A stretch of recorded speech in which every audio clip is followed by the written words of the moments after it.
உறவுகள் அனைவருக்கும் வணக்கம். அன்பு உயிர் ராதாவையும் கண்டுக்காம அவங்க பாட்டுக்கு காவேரி போயிட்டே இருக்காங்க. என்னடி ராதா அவ பாட்டுக்கு போயிட்டே இருக்கிறா அப்படின்னு பார்த்துட்டு அதுக்கப்புறம் சரி இவ பின்னாடியே போவோம், இவ வீடு எங்கே இருக்குன்னு கண்டுபிடிப்போம், அதுக்கப்புறம் எல்லாத்தையும் வச்சுக்குவோம் அப்படின்னு சொல்லிட்டு பின்னாடியே ஃபாலோ பண்ணிட்டு போகிறாங்க போயிட்டு இருக்காங்க. கரெக்டாக எப்படியோ வீட்டுக்கிட்ட போகையில் பிடிச்சிடணும் அப்படின்னு போயிட்டு இருக்காங்க. போகிறதுக்குள்ள பார்த்தீங்கன்னா ஒரு அம்மா இருக்காங்க, வயசானவங்க. அவங்க மேலே ஒரு பைக்குக்காரன் மோதிட்டு போயிடுறான், கீழே விழுந்துடுறாங்க. அம்மா அப்படின்னு கத்திக்கிட்டு காவேரி ஓடி போய் பதறி போய் தூக்குறாங்க. அச்சோ என்னாச்சுமா என்னாச்சு அப்படிங்கிற மயங்கி கிடக்குறாங்க. ஐயோ யாராவது வாங்க அப்படிங்கிற அவங்க கண்டுக்காமல் போகிறாங்க. ஒரு சிலர் மட்டும் என்னாச்சு அப்படின்னு கேட்குறாங்க. அதுக்கப்புறம் பேசாமல் போயிடுறாங்க. ஆனால் உதவும் குணம் கொண்ட நம்ம காவேரி மட்டும் சும்மா இருக்கலங்க, ஆட்டோவை கூப்பிட்றாங்க. ஆட்டோவில் ஏற்றிக்கிட்டு ஆஸ்பத்திரி கூப்பிட்டு போகிறாங்க. என்னடி ராதா இவ என்ன அப்படியே அப்போ இருக்கிற மாதிரி இப்போவும் இருக்கிறா? ஏங்க ஒருத்தவங்களோட பிறவி குணத்தை மாற்ற முடியுமா என்ன? நீங்கள் மட்டும் என்ன அதே குணத்தோட தானே இன்னமும் இருக்கீங்க. சரி சரி விடு, இப்போ என்னை பற்றி உன்னை கேட்டனா? இல்லைங்க நீங்கள் தானே கேட்டீங்க. சரி விடுடி, என்னையவே சொல்லு. இல்லை ராதா எப்படி அப்படியே ஒரு குழந்தைக்கு ஒரு எதுனாலும் துடிக்கிறா, அதுவும் வயசானவங்களுக்கு.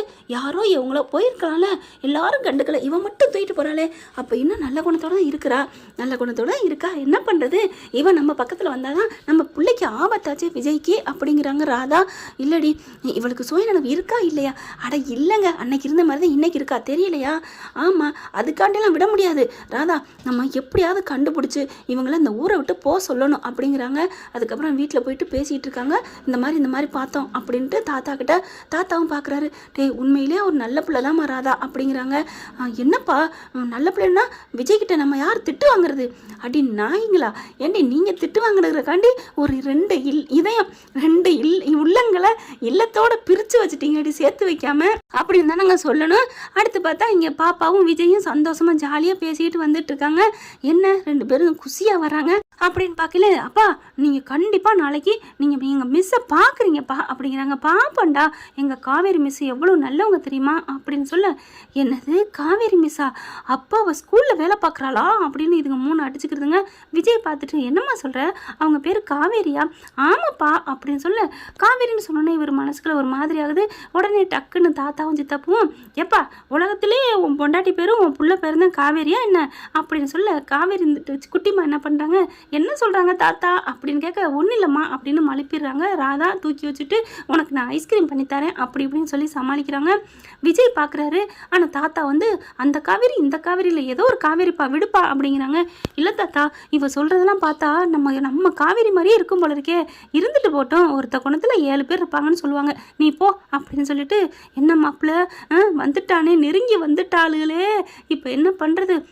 அப்போ நம்ம பாப்பா படிக்கிற ஸ்கூல் தானே, நான் காலையில் வெள்ளனை போய் அவங்கள காலி பண்ண வச்சிட்றேன் அப்படின்னு அன்பு சொல்லிக்கிறாங்க.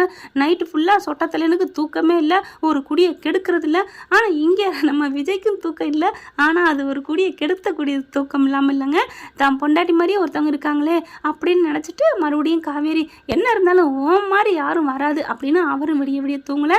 அடுத்து லொட்டுன்னு விடியலைங்க. இங்கே அன்பு என்ன பண்ணுறாங்க, இங்கே ஸ்கூலுக்கு போயிடுறாங்க. காவேரி வேலை பார்க்குற இடத்துல போயிட்டு என்ன பண்ணுறாங்க, வெயிட் பண்ணிக்கிட்டே இருக்காங்க. எப்படா பிரின்ஸிபால் வருவார், கரஸ்பாண்டட் வருவாங்க அப்படி இப்படின்ட்டு. வந்துட்டாங்க வாங்க சார் அப்படிங்கிறாங்க. இந்நேரத்துக்கு வந்தால் அந்த விஜய் இப்போ வந்தாலும் வந்துடுவானே அப்படின்னு சொல்லிட்டு உள்ளுக்கு போய் பேசிகிட்டு இருக்காங்க. பேசிட்டு இந்த மாதிரி அப்படின்னு அவருக்கு என்னென்ன சொல்ல முடியுமோ சொல்கிறாரு. இல்லைங்க அதெல்லாம் ஒன்றும் இல்லை, இவங்க 2 பேருக்கு இங்கே இருக்கக்கூடாது, அந்த பொண்ணு இங்கே வேலை பார்க்கக்கூடாது, உங்களுக்கு வேலைக்கு ஆட்களை நாங்கள் பிடிச்சி தரோம், இது பயங்கரமான குடும்ப பிரச்சனைங்க, நான் சொல்கிறத கேளுங்க அப்படின்னு கொஞ்சம் மிரட்டுற தோணிலையும் சொல்ல. என்ன சார் மிரட்டுறீங்களா அப்படிங்கிறாங்க. நான் மிரட்டலைங்க, வேணாங்க, அந்த பிள்ளை இங்கே வேலை பார்த்தா இவனோட எதிரி ஒருத்தர் இருக்கேன், அவளை அழிக்கணும் அப்படிங்கிறக்காண்டி உங்கள் ஸ்கூலுக்கே வச்சாலும் வைப்பான் அப்படின்னு சொல்ல. ஐயோ அப்படி வைப்பானா, இது வெடிச்சா என்ன ஆகுறது அப்படின்ட்டு நான் காலி பண்ண வச்சுறேங்க, கவலைப்படாதீங்க அப்படிங்கிறாங்க. சரிங்க அதை பண்ணுங்க அப்படின்னு சொல்லிட்டு இப்படி கிராஸ் ஆகுறாரு. விஜய் பார்த்துடுறாரு. என்ன சித்தப்பு இங்கே இந்த அம்மாட்ட ஏன் பேசிட்டு போகணும் அப்படின்னுட்டு போயிட்டு விஜய் என்ன பண்ணுறாங்க, பாப்பா உள்ளார நீ போமா, அப்பா நம்ம எங்கள் மிஸ்ஸை பார்க்க வரலையா? பார்க்கலாம்டா, இப்போ என்ன நம்ம தான் சீக்கிரமே வந்துட்டோம்ல மிஸ்ஸை பார்க்கணுன்னு அப்படிங்கிறாங்க. ஆனால் இன்றைக்குங்க பார்த்தா மிஸ்ஸுக்கு உடம்பு சரியில்லைன்னு கொஞ்சம் லேட்டாக போய்க்கலான்னு இருக்கிறாங்க காவேரி. இங்கே அதுக்குள்ளே பிரின்ஸிபலை பார்க்க போகிறாங்க. விஜய் போயிட்டு உங்ககிட்ட ஒரு விஷயம் பேசணும். வாங்க சார் வாங்க, நான் நேற்று எல்லாம் கேள்விப்பட்டேன், நீங்கள் பெரிய பிஸ்னஸ் மேனாமே அப்படிங்கிறாங்க. அப்படிலாம் ஒன்றும் இல்லைங்க, என்ன யாராக இருந்தால் என்ன, எல்லோரும் மனுஷங்க தான் அப்படிங்கிறாங்க. இல்லை சார் நீங்கள் நிறைய பேருக்கு பேருக்கு டொனேட்லாம் கொடுத்துருக்கீங்களா? நான் பேப்பர்லேயும் பார்த்தேன், கேள்விப்பட்டேன் அப்படிங்கிறாங்க. இருக்கட்டும் சார் அப்படிங்கிறாங்க. அப்புறம் வாங்க உட்காருங்க, என்ன விஷயம் அப்படின்னு கேட்குறாங்க. அதாவது எனக்கு ஒரு விஷயம் கேட்கணும். இப்போ பேசிட்டு போனாரே அவர் எங்கள் சித்தப்பா, என்ன பேசிட்டு போனார்? உங்கள் சித்தப்பாவா? ஓ, அப்போ உங்கள் வாழ்க்கையில் நடந்ததை பற்றியும் பேசுனாங்களா? என்ன என் வாழ்க்கையில் என்ன நடந்துச்சு அப்படின்னு கேட்க, அதெல்லாம் என்னன்னு தெரியலங்க, இங்கே வேலை பார்க்குறாங்கல்ல அந்த பொண்ணு இங்கே வேலை பார்க்கக்கூடாது, காலி பண்ணிடுங்கன்னு சொன்னார் அப்படின்னு சொல்ல. ஏன் ஏன் ஏன் சொன்னார்? அது தெரியலைங்க. அந்த பொண்ணுக்கு யாரோ எதிரி இருக்காங்களாம், அவங்க வந்து இந்த ஸ்கூலே காலி பண்ணிடுவார், அனுப்பிடுங்கன்னு சொன்னாங்க. நாங்களும் சரின்னு சொல்லிட்டேன். இங்கே பாருங்கள், அவங்க சொன்னாங்க இவங்க சொன்னாங்கன்னா பண்ணாதீங்க, ஒரு பொண்ணு நல்லா வேலை பார்க்குது அதை மட்டும் பாருங்க அப்படிங்கிறாங்க. நான் என் சித்தப்பா தான், அவ ஏதாவது பண்ணியிருப்பாரு, முதல்ல அவங்க அட்ரஸ் தரீங்களா அப்படின்னு கேட்க, அவங்க அட்ரஸா அப்படிங்கல, ஏன் அப்படிங்கிறாங்க. மேடம் மேடம் ப்ளீஸ், என்னை பற்றி இப்போ தானே பெருமையாக சொன்னீங்க, நான் அவங்கக்கிட்ட பேசணும் அப்படிங்கிறாங்க. எதுக்குன்னா அவர் சொல்லிட்டு போனது எல்லாமே, இருங்க ஒரு நிமிஷம் அப்படின்னு டக்குன்னு தன்னோட மொபைல் எடுத்து காமிக்கிறாங்க. இந்த பொண்ணு தான் இங்கே வேலை பார்க்குறதா அப்படின்னு காவேரியான்னு கேட்குறாங்க. கேட்ட கையோட ஆமாம் இந்த பொண்ணு தான், அதுதான் இங்கே வேலை பார்க்குது அப்படின்னோடனே விஜய்க்கு தூக்கி வாரி போடுது. அப்போ நம்ம பொண்டாட்டி தான் இங்கே வேலை பார்க்குறாளா? அப்போ இவங்களுக்குலாம் தெரியுமா உயிரோட தான் இருக்காளா நம்ம ஒய்ஃபு அப்படின்னு நினச்சிட்டு, அதனால தான் நம்ம கண்ணுக்கு படக்கூடாதுன்னு இப்படி காலி பண்ண வச்சுருக்கானா? சொட்ட சித்தப்பு, நீங்கள் இருந்தும் பிரிச்ச இல்லாமல் இருந்தும் பிரிக்க பார்க்குறீங்களாடா? அட பாவிகளா, அன்னைக்கு தான் பிரிச்சிங்க அப்படின்னு மனசில் நினச்சிட்டு, இங்கே பாருங்கள் மேடம், அவங்க என் ஒய்ஃபு மேடம், என் ஒய்ஃபு அப்படிங்கிறாங்க. என்ன சார் சொல்கிறீங்க? ஆமாம் இங்கே பாருங்கள் அப்படின்னு தாலி கட்டின ஃபோட்டோமா எல்லாத்தையும் காமிக்கிறாரு. பொண்டாட்டியும் புருஷனுமா இருக்கிறாங்க, எல்லா வீடியோஸும் காமிக்கிறாரு. காமிச்சோன்னு ஆமாம் ஆமாம் அப்படிங்கிறாங்க. உங்கள் ஒய்ஃபா? என்ன சார் இது? அப்போ இங்கே உங்கள் பொண்ணு அவங்க பொண்ணா அது அப்படிங்கல? ஆமாம் பரவாயில்லையே, அதான் அவங்களுக்குள்ள ரொம்ப பாண்டிங் இருக்கா, அப்படி இருப்பாங்க ரெண்டு பேரும் அப்படி இப்படிங்கிறாங்க. அதுக்கப்புறம் அட்ரஸ் கொடுங்க மேடம். கண்டிப்பாக கொடுக்குறேன் சார், கொடுக்கலன்னா நான் தான் பாவி ஆவேன். உங்களை இப்படிப்பட்ட அன்பாக இருக்கிற உங்களை நான் பிரிக்கலாமா சார்? உங்களை நான் சேர்த்து வச்சா தான் உங்கள் ஃபேன்ஸுங்களே எங்களை வாழ்த்துவாங்க அப்படின்னு அட்ரஸை கொடுக்குறாங்க. என்ன ஃப்ரெண்ட்ஸ், இந்த பிரின்சிபாலுக்கு ஒரு ஓ போட்டுருங்க. அடுத்து அட்ரஸை வாங்கிக்கிறாரு. விஜய்னால இருக்க முடியலை, வேகமாக கிளம்புறாரு. பாப்பா இங்கே இருக்கட்டும் அப்படின்னு சொல்லிட்டு, என்ன பண்ணலாம் ஏது பண்ணலாம், பாப்பாவையும் கூப்பிட்டு போவோமா? இல்லை இருக்கட்டும், ஃபஸ்ட்டு தெரிஞ்சுக்கிறோம் அப்படின்னு அந்த அட்ரஸை நோக்கி பயணிக்கிறாரு. போகையிலே அவருக்கு வந்து ஒரு மாதிரி ஆகுது. இப்போ நம்ம ஆள் நம்ம எப்படி நம்மளை மறந்துட்டாளா, என்னன்னு எப்படி நம்மளை மறந்துட்டு இருக்க மாட்டாளே அப்படின்ட்டு, சரி நம்ம ஃபோன் பண்ணி பார்ப்போம் அப்படின்னு ஃபோன் அடிக்கிறாங்க. சாரதா நம்பர் தாங்க. சாரதா எடுக்கிறாங்க. ஃபோனை எடுத்த கையோட ஹலோ அப்படிங்கிறாங்க சாரதா. விஜய் என்ன பண்ணுறாரு, அவருக்கு தொண்டையெல்லாம் அடைக்குது இல்லையா? இப்போ எனக்கே தொண்டை அடைச்சிருக்கல, என் வாய்ஸ் மாறி போயிருக்குது இல்லை, என்னோடய பழைய டோன் இல்லை இல்லை, அதே மாதிரி விஜயோட குரல் கொஞ்சம் மாறி போய் ஹலோ அப்படிங்கிறாரு. நம்ம சாரதா மாப்பிள்ளை அப்படிங்கிறாங்க. மாப்பிள்ளைன்னு இவருக்கு அப்படியே புல் அரிக்குது, தூக்கி போடுதுங்க. என்ன இருந்தாலும் மாமியார் இல்லையா? அத்தை அப்படிங்கிறாங்க. சொல்லுங்கள் நிவின் மாப்பிள்ளை அப்படின்னு சொன்னோன்னே எப்படி இருக்கும், அன்னியன் மாதிரி மேலே எம்புன்னு அந்த ஒரு உணர்ச்சி சொங்கின்னு அம்பி மாதிரி கீழே போயிருதா. அப்படியே பார்க்குறாங்க. என்னது நிவினா, அப்போ எல்லாரும் ஒன்றா தான் இருக்கீங்களா அப்படிங்கிற மாதிரி, என் பாசையில் ஒன்றா தான் இருக்கீங்களாடி அப்படின்னு சொல்ல போனேன். சரின்னு அதை விட்டுட்டேன். இப்போ என்ன பண்ணுறது மனசுக்குள்ளே நினச்சிக்கிட்டு, சொல்லுங்க அத்தை அப்படின்னு சொல்ல, என்ன மாப்பிள்ளை என்ன விஷயம் என்ன அப்படின்னு திடீர்னு ஃபோன் பண்ணியிருக்கீங்க? யமுனா நல்லா இருக்காளா? வேலையெல்லாம் நல்லா பிடிச்சிருக்கா, போயிருக்கா? இங்கே நாங்கள் நல்லா இருக்கோம் மாப்பிள்ளை, காவேரி நல்லபடியாக வேலைக்கு போயிட்டு வந்துட்டுருக்கா அப்படின்னு சொல்ல, அப்படியே விஜய்க்கு தூக்கி வாரி போடுது. என்னது காவேரி வேலைக்கு வாங்கி போயிட்டுருக்காங்கிறது எல்லாருக்கும் தெரிஞ்சிருக்கு, என்னை மட்டும் ஒதுக்கி வச்சுருக்கீங்களேடி பாவிங்களா அப்படின்னு விஜய் நினைக்கிறாரு. சாரதா பேசிகிட்டு இருக்கீங்களே, விஜயால் தாங்க முடியலை ஒரு கட்டத்துக்கு மேலே. அதுக்கப்புறம் அத்தை அப்படிங்கிறாங்க. என்ன தம்பி உங்கள் குரல் மாதிரியே தெரியலையே அப்படிங்கிறாங்க. எப்படி தெரியாமல் போகும், ரெண்டாவது மருமையை ஞாபகத்தில் இருக்குது, அதுக்கு முன்னாடி வந்த மருமையை ஞாபகத்தில் இல்லையா அத்தை அப்படிங்கல.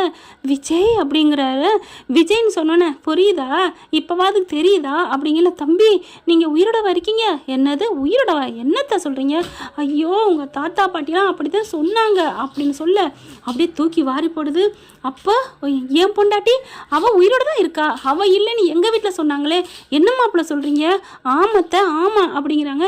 இப்போ என் பொண்டாட்டியோட நிலைமை என்ன அதை சொல்லுங்க அப்படிங்கிறாரு. காரை ஓட்டிக்கிட்டு நிப்பாட்டிடுறாருங்க. அவரால் தாங்க முடியல, வண்டியை நிப்பாட்டிட்டு இறங்கிடுறாரு. கரெக்டாக அது ஒரு முருகன் கோயில் தாங்க. இறங்கிக்கிட்டு பேசுகிறாரு. மாப்பிள்ள நான் சொல்கிறத கேளுங்க, முழுசாக கேளுங்க அப்படின்னு சொல்லிட்டு, அவளுக்கு சுயநினைவு போயிருச்சு அப்படிங்கிறத முதற்கண்டு எல்லாம் சொல்கிறாங்க. சொன்ன கையோட அவருக்கு அப்படியே தாங்க முடியல. என்னத்தை சொல்கிறீங்க? அதுதான் அவள் எல்லாத்தையும் மறந்துட்டு இருக்காளா, இல்லைன்னா உயிரோட இருந்தால் எந்த மூலையில் இருந்தாலும் என்னை விட்டுருக்க மாட்டாளே அப்படின்னு விஜய் சொல்ல, ஆமாம் மாப்பிள்ள உங்களுக்கு உங்கள் பொண்டாட்டியை பற்றி தெரியாதா என்ன அப்படின்னு சொல்லிட்டு செம்ம இதில் அழுகுறாங்க. அப்படியே ஃபோனை கட் பண்ணிடுறாரு. மாப்பிள்ள அப்படிங்கிறாங்க. அதுக்கப்புறம் பார்த்தீங்கன்னா அந்த செவர் இருக்குது பார்த்தீங்களா, கோயில் செவர், அதில் போய் இடிச்சுக்கிறாரு. ஐயோ ஐயோ என் வாழ்க்கை போச்சே, ஐயோ ஐயோ ஐயோ, ஏண்டா முருகா உன்னை எப்படி வணங்கினா இப்படி படுத்து எடுக்கிறீங்களே, என் பாடா படுத்திட்டீங்களே, என் வாழ்க்கையை சீரழிச்சிட்டிங்களே, நீலாம் கடவுளா அப்படிங்கிற மாதிரி குத்திட்டு அடிக்கிறாரு. என்னப்பாச்சு அப்படின்னு எல்லாரும் வராங்க. டக்குன்னு அப்போ தான் நிதானத்துக்கு வராரு. ஒன்றும் இல்லை அப்படிங்கிறாரு. அதுக்கப்புறம் அப்படியே மூச்சு வாங்குது. அழுதுட்டு அப்படியே கடவுளை எவ்வளோ திட்டணுமோ திட்டிட்டு ஃபோனை பார்க்குறாரு. ஃபோனு கட் ஆகிருக்கு.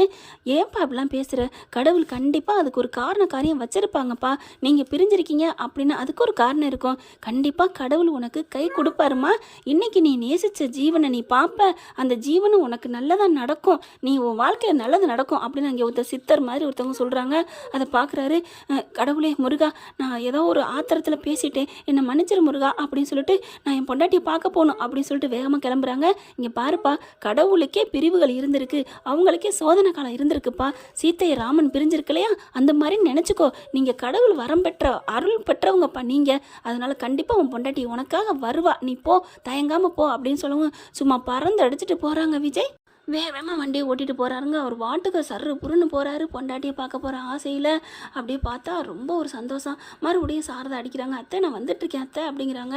ஆனால் ஒன்றுப்பா, அவளுக்கு எல்லா நினைவும் போயிடுச்சுப்பா, பரவாயில்லத்த, எந்த நினைவு போனால் என்ன, கண்டிப்பாக அந்த முருகன் துணை நிற்பாருன்னு நான் நம்புகிறேன், நான் என்னோடய காதல் அவள் என்னை பார்த்தோன்னே கண்டிப்பாக அவளுக்கு உணர்வு வரும் த, இது என் காதல் மேலே சத்தியம் அத்தை அப்படின்னு சொல்கிறாங்க.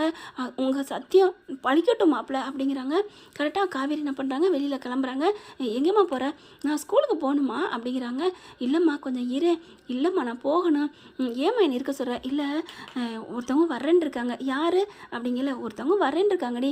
யாருமா, என் மாப்பிள்ளை வராரா, எனக்கு எதுவும் மாப்பிள்ளை பார்த்துருக்கியா, ஐயோ கரெக்டாக சொல்கிறாளே, இல்லடி அது ஆமாம் இல்லை, என்னம்மா ஆமாம் இல்லைன்னு என்னென்னமோ சொல்கிற, எனக்கு கல்யாணம்லாம் வேணாம்மா, எனக்கு என்னமோ கல்யாணம் நடந்து எனக்கெல்லாம் குழந்தை இருக்கிற மாதிரிலாம் கனவுல வந்துக்கிட்டே இருக்குமா, அதுவும் அவர் அவ்வளோ ஒரு அழகாக இருக்காருமா, அப்படியே நேர்வகிட்டு எடுத்து செக்க செவேர்னு அப்படியே டிஷர்ட் போட்டு அதுக்கு மேலே ஒரு சட்டை போட்டு அப்படியே கோட் சூட் போட்டு ஜம்முன்னு வர்ற மாதிரி இருக்குமா, அப்படியே ஒரு சிகப்பு கலர் காரில் வர்றது மாதிரியே இருக்குதுமா, என்னன்னே தெரிலம்மா அப்படின்னு சொல்ல, என்னடி சொல்கிற காவேரி, ஆமாம்மா எனக்கு அப்படியே ஒரு மாதிரியாக இருக்குது, அவர் என்னை பார்த்து தாங்குற மாதிரியே இருக்குது தெரியுமா, அதனால் எனக்கு அந்த வாழ்க்கையே போதுமா, கனவுலே நான் அதை நினச்சிட்டே வாழ்ந்துட்டு போகிறேம்மா, எனக்கு இன்னொரு கல்யாணம்லாம் வேணாம்மா அப்படின்னு சொல்ல, அதை எல்லாத்தையும் லைனில் கேட்டுக்கிட்டு இருக்காரு விஜய்.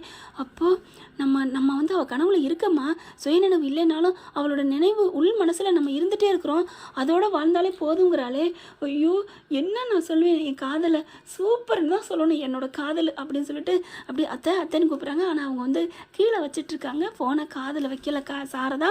அடுத்து என்ன பண்ணுறாரு, தாங்க முடியல சந்தோஷம், ஐயோ அப்படின்னு சொல்லிட்டு வானத்துக்கு பூமிக்கு கொதிக்கிறாங்க. காவேரி எனக்கு இது போதும் காவேரி, உன் நினைவில் நான் இருக்கேன் காவேரி, என்னை பார்த்தா கண்டிப்பாக நினைவு வரும்னு கடவுளை நம்புகிறாரு. அதுக்கு மேலே அவங்களோட காதலை நம்புகிறாங்க. வேகமாக வண்டியை கொண்டாந்து நிப்பாட்டுறாருங்க. போயிடக்கூடாதுன்னு சொல்லிட்டு காவேரி வாசலை விட்டு இறங்கி வராங்க. காரை நிப்பாட்டிட்டு கரெக்டாக பார்த்தா அவர் வேற காரில் வந்துட்டாரு. சிகப்பு காரில் வந்திருந்தாலாவது உங்களுக்கு நினைப்பு வந்திருக்கும். என்ன பண்ணுறாரு, ஐயோ இப்போ நான் சிகப்பு காருக்கு எங்கே போகிறது, பரவாயில்ல கார் லேட்னா என்ன, நம்மளை பார்த்தா அவளுக்கு சரியாக வரும் அப்படின்னு காரை விட்டு இறங்கிக்கிட்டு டக்குன்னு வந்துட்டுருக்காங்க. காவேரி மேலே அங்கேருந்து வந்துட்டுருக்காங்க. 2 பேரும் கிராஸில் வரையில் காவேரின்னு அவ்வளோ ஆசையாக வாராரு. காவேரி பார்த்தோன்னே அவருக்குள்ளே ஒரு எனர்ஜெட்டிக் பார்த்தீங்கன்னா 1000 மடங்கு அப்படி செம்ம போல்டாக வருது. கட்டி பிடிச்சி இறுக்கி காற்று போகாமல் கட்டி பிடிக்கணும்னு சொல்லுவாங்க இல்லையா, காதல் மிகுதியானால் அதே மாதிரி தான் வராங்க கட்டி பிடிக்கணும்னு. ஆனால் என்ன பண்ணுறாங்க, ஒரு படத்தில் வடிவேலு வந்துட்டேன்னு ஓடி சூன்னு அப்படி குனிஞ்சு ஓடுவார் பார்த்தீங்களா மாலை போடையில், அந்த மாதிரி காவேரி கண்டுக்காமல் போயிட்டுருக்காங்க. அப்படியே விஜய்க்கு ஒரு மாதிரி ஆகுது. பார்க்கலங்க அவங்க ஏதோ ஒரு சிந்தனையில் போயிட்டுருக்காங்க. அப்படி போனோன்னு இவருக்கு அப்படியே ஒரு மாதிரி ஆகுது. சாரதா பார்த்துறாங்க. மாப்பிள்ளை அப்படிங்கல, அத்தை அப்படிங்கல, அவளுக்கு தான் சுயநினைவு இல்லையே. டக்குன்னு திரும்புகிறாரு. சாரதா போயிட்டுருக்காங்க. ஆட்டோ பிடிக்க போகிறாங்க. ஆட்டோவிலும் ஏற போகிறாங்க. இங்கே விஜய் என்ன பண்ணுறாங்க, காவேரி அப்படின்னு கூப்பிட, காவேரியா யார் நம்மளை கூப்பிட்றது அப்படின்னு திரும்புகிறாங்க.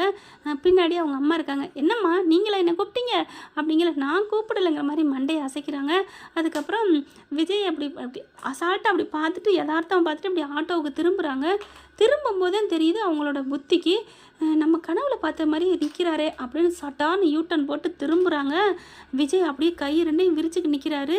காவேரி அப்படின்னு சொல்லிட்டு காவேரின்னு சொன்ன கையோட அவங்களுக்கு அப்படியே சொயின்னு வருதுங்க. அப்படியே நினப்பு வருது, விஜய் அப்படிங்கிற மாதிரி இருக்காங்க, நம்ம கனவுல வந்தவங்க மாதிரி இருக்கே அப்படின்ட்டு. சிகப்பு காரு அப்படிங்கிறாங்க. அப்புறம் மூஞ்சல் ஆடுறது வைக்கிறது எல்லாம் நினைக்கிறாங்க. ஆக்சிடெண்ட் ஆனது, அம்மானு கத்துனது, அப்புறம் ஆப்ரேஷன் பண்ண போனது எல்லாமே நினைப்பு வருது. காவேரி, நான் உன் மாமாடி, விஜய்டி அப்படின்னு சொல்ல, வாடி, உனக்கு வாடி சொன்னால் உனக்கு ரொம்ப பிடிக்கும்ல, வாடி என் செல்லம் அப்படின்னு சொல்ல, அம்மா ஆட்டோவில் ஏறுறீங்களா இல்லையாம்மா அப்படின்னு சொல்ல பார்க்குறாங்க. அங்கே அவங்க ஹேண்ட்பேக்லாம் ஆட்டோவில் வச்சுட்டாங்க. அப்படி இருந்து காவேரி என்ன பண்ணுறாங்க, போயா உன் ஆட்டாவாது என்னவாது, என் புருஷன் வந்து நிற்கிறாரு அப்படியே சிறுன்னு நினப்பு வந்துடுதுங்க எல்லாம். அம்மா உன் ஹேண்ட்பேக் எடுத்துக்கம்மா, அதை எடுத்து கீழே போட்டு போயா அப்படின்னு ஸ்லோ மோஷனில் ஓடி வராங்க. விஜய் நின்ன இடத்துல தாங்க நிற்கிறாங்க, ஓடி வரலங்க. ஏன்னா தன்னோட காதல் அவ்வளோ ஸ்ட்ராங்கானது, தன்னை தேடி வரும்னு நம்புகிறாரு. ஓடி வந்து அப்படியே கட்டிக்கிறாங்க. மாமா விஜய் அப்படின்னு சொல்லிட்டு இறுக்கியாக கட்டி பிடிச்சி அப்படியே எல்லோரும் ரோடாக இருந்தாலும் பார்க்குறாங்க.